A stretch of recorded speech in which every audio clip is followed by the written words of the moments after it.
Thank you, Mr. Chair. And it's good to see you again, Chief Schultz. Yes, Thank ma'am. you for being here. When we spoke last year, we discussed the lack of respiratory protection for our wildland firefighters and the toll it is taking on their long-term health. You mentioned that your agency had begun officially providing N95 masks. I want to confirm that the agency is still providing those masks and ask more broadly, what specific steps has the agency taken on respiratory and overall health protection since we last spoke? Dr. Dexter, Mr. Chairman, thank you for those questions. And we did take to heart our discussion last year. So we have made N95 masks available, and we're actually encouraging folks to use those. Right. What I want to just remind the committee that they are not OSHA approved for those contaminants. But what we are doing is we're going to be over the next several weeks looking at other interim measures to put in place, whether it's washing clothes, washing your body at the end of the day, even also having monitors available for firefighters if CO2 levels get too high to make them aware of that so they can step back. Wonderful. But we are looking at this issue. The other thing real quick too is that we are working with OSHA and DOI right now. We're going to be piloting some new respirators next year that I can't say they're going to be OSHA compliant yet, but they're working toward an OSHA compliant respirator that would be piloted next year, and then hopefully within the next 12 to 18 months we can get that finalized. But Thank you we so definitely much. took to heart your concerns. Yes, No, ma'am. and I really appreciate that. We, as you know, are working on wildland firefighter protection legislation that would include really pushing the efforts that the Forest Service is already taking. So thank you. We want to support that and actually fund it. So Yes, thank ma'am. you. Are there other barriers that are slowing progress on protecting the safety of wildland firefighters other than the ones that you just spoke to? And what do we need to do to help move faster? Dr. Dexter, Mr. Chairman, there's been a couple other issues that have come up in the media here. MREs was one that came up. You might remember that as well. So Department of War is probably 98, 99% of the MREs that are issued. And they have confirmed based on their vendors and what testing has been done, those are okay. But we have also made other MREs available to our firefighters. So in addition to the traditional ones, we make another one now available. I was actually at the Fire Sciences Lab in Missoula here recently and saw what they're affording our firefighters. And it meets the caloric intake. It actually looks pretty healthy, and I would definitely eat it if it was me. But it's an option other than the traditional MRA if someone chooses to use that. Great. Additionally, PFAS was raised as a concern in clothing, and it's basically a water repellent that is sprayed on clothing.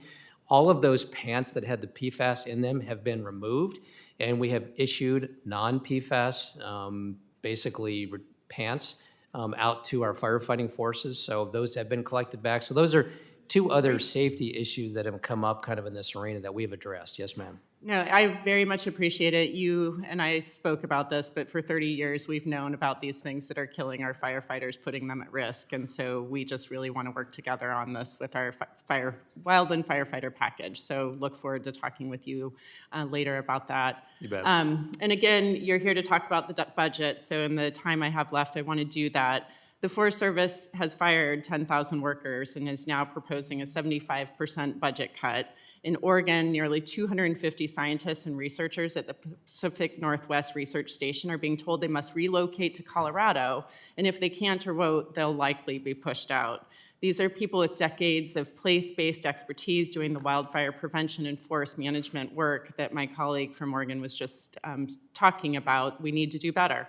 And so, at the same time that the agency is shoving out really knowledgeable and highly qualified scientists, we've had multiple special political senior advisors appointed to advise the Forest Service, including Mr. Ken Verheyen, who appears to have no background in forest management or federal government service. And while Mr. Verheyen does have is a close personal connection to Undersecretary Boren. He is Mr. Boren's neighbor and a member of the Sawtooth Conservation and Recreation Alliance, an organization Mr. Boren helped create, made up of wealthy landowners in the Sawtooth National Forest that has had repeated conflicts with the Forest Service. So my question is straightforward, and I recognize the lack of time. Chief, are there other political advisors with ties to Mr. Boren in the Forest Service or at the Department of Agriculture? Dr. Dexter, Mr. Chairman, so you had a couple things wrapped up in there, and I think the Chairman will let me respond to your question. So first of all, in the employees, I think you commented there were 10,000 employees that were fired. Just so we're clear, we had about 6,500 people that took the DRP, the deferred resignation. They were not fired. Now, they were concerned maybe about job security, but they took that voluntarily.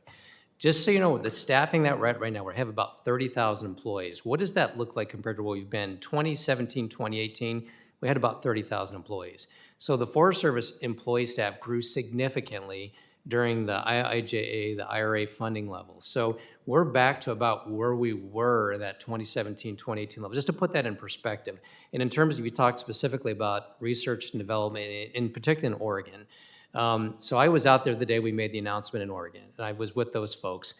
We have not told anybody that they're going to be fired. No one's going to be riffed. What we have talked about, that Portland office, is that we intend to close that office. We are looking at other options in the broader Portland area. There is an NRCS office there that we're looking at. We've also made it very clear to employees that could be impacted by that there's also national forest in the area that they could potentially locate to. So no one has been told specifically that they need to relocate to Fort Collins. What we said about Fort Collins is that will be the hub for research and development. But we have not directed anybody specifically from Portland or from the Pacific Northwest Research Station that they have to go to Fort Collins. I just want to make sure we're clear on the record on that. And with regard to politicals that have been hired to support that. So Mr. Verhan does work for me technically, just so you know. And doesn't have a forestry background, but what he does have is a tremendous business background. And if you know Mr. Verhan, he's a very knowledgeable person in business practices, also in leadership. So as we have had a lot of discussions about leadership and how to drive organizational change and work through implementation of reorganization, his background has been very instrumental to me in helping me see things and helping us think about how to organize an agency. So he's working directly for me, not directly for Mr. Bourne, just so we're clear on that. And there is another gentleman, Mr. Christensen, who's also come on recently, who was working for Department of Interior before, that knows Mr. Bourne. But those are the two folks that know Mr. Bourne that are working within the NRE and report directly to me, and then they are supporting NRE in those functions. And there's no others. Mr. Bangerter works for me as well, but he's not sitting in NRE or anything. He works directly for me. Yes, ma'am. Those are the three. Gentlemen, Thank you, his Mr. time Chair. has expired. I now recognize the representative